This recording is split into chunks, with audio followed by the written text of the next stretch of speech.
is quite complex. It has a number of elements to it, and we want to address all those elements fully, and they contain tasks that we must fulfill and also asks that we want to put forward to a number of other countries. In the past, we've always sought for others to understand.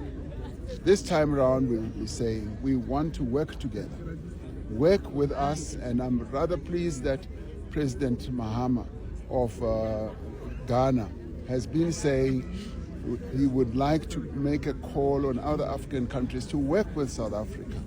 And that is precisely what has triggered our intention to send envoys so that they can go and explain the type of initiatives, type of programs that we are going to embark upon.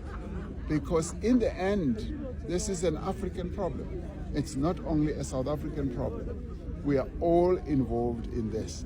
There's various countries on the continent that experience precisely what we are going through.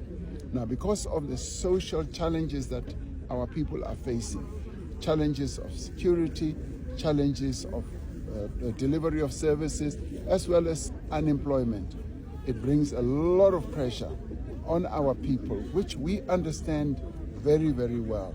So therefore, it needs all of us as South Africans, as those who are coming to our country, either documented or undocumented, as well as other countries, so that we work together. This is an African problem that requires African solutions.